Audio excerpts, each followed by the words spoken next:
My wife is always putting our older daughter on the back burner and letting her younger sister physically assault her, so I am leaving with my baby and closing this chapter. My eldest NT daughter, 7, has had to make so many sacrifices for her sister with nonverbal autism, 5, more sacrifices than any child should have to make. She has unintentionally been put on the back burner ever since her younger sister was born. It is clearly taking a toll on her and I felt really bad. The poor child cannot even have playdates unless I'm there because my wife cannot manage another child alone on top of our two because our daughter with autism needs constant supervision, can be aggressive and is very prone to meltdowns. She cannot even go to friends' houses unless I'm there to help unless the other parent can drive her and bring her back because our daughter with autism is too difficult to handle in cars without another adult there. She has also been subject to aggressive behaviors from her sister and has been always expected to let her sister have the first turn, the biggest piece and the winning ticket so to speak. She has also had her toys frequently destroyed by her sister. I partly blame myself for this and I'm trying to do better by her. She has been dying for a kitten ever since she could speak but my wife kept saying no because she couldn't handle any more work as our autistic daughter requires so much care. I see the longing look on my daughter's eyes whenever there's a kitten on the television in a magazine etc. I've tried to get easy pets like a betta fish so my wife wouldn't be overwhelmed but she still wants a kitten. My wife is a som and I work long hours. I thought my daughter has had it rough these past 5 years and for once deserved a little joy in her life, so I decided against my wife's wishes to get her a kitten. The joy on her face ever since having her new kitten brought tears to my eyes and I'm not a crier. My wife is furious with me and has demanded that I return the kitten.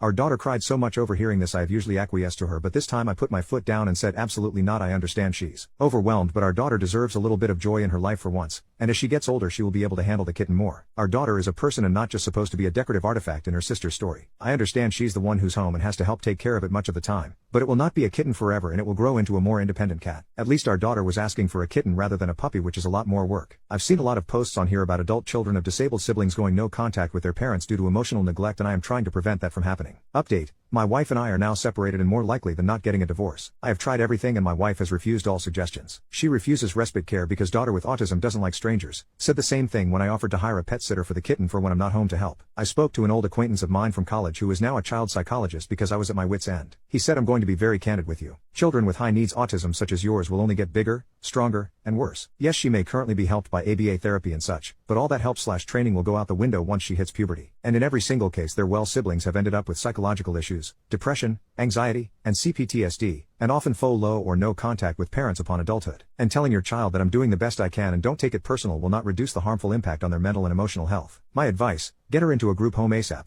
I'm not saying forget about her or don't be in her life. I'm saying that is where they all end up eventually and you'll be doing no one any favors by waiting until she's too large and strong for you and your wife to manage. I have not seen one case of behavior improving for the long term until they ended up in a group home. I'm sorry to have to be so grim but I couldn't bring myself to lie to you. It's no one's fault. It's the nature of high needs low functioning autism. All the love in the world won't fix it. I thanked him for his honesty. I discussed it with me wife including the group home. She'll have none of it. A minute later I heard a tumble and 2 loud cries. Older daughter is at bottom of steps, younger one is at the top. She cried, she pushed me. All her mother could say was if you had picked up your toys like I told you to this wouldn't have happened. She stepped on your toy and got upset, that's why she pushed you. This was the final straw for me. I said for the love of God what's wrong with you? She's 7 years old. Neither of us can handle her and you expect a 7-year-old to? She yelled at me to get out. I told her way ahead of you. I want a divorce and I'm taking oldest daughter and kitten with me. I took daughter to the hospital to get her checked out for internal injuries. She has a few scrapes but is otherwise okay, physically at least. Wife never called to ask if she was okay. She and I are staying in a hotel with kitten until I find us an apartment. We've only been here 3 days and I already see such a difference in daughter. She's not the shell of a child I once knew. She's happy, vibrant, calmer than I've ever seen her and hasn't cried once, while she used to cry 1-2 a day before. I do also plan to get her therapy ASAP, which her mother wouldn't let her do claiming no time. But when I offered for her to do Zoom sessions with therapists she said no because she doesn't want the therapist judging her. And she absolutely adores her kitten. She stays with my parents while I'm working. And I plan to send more than ample child support/alimony to my wife and other daughter and let them have the house. I did what I had to do for her well. Being the child psychologist I spoke with said I'm the first parent he's seen who advocates this much for the well child. And that broke my heart.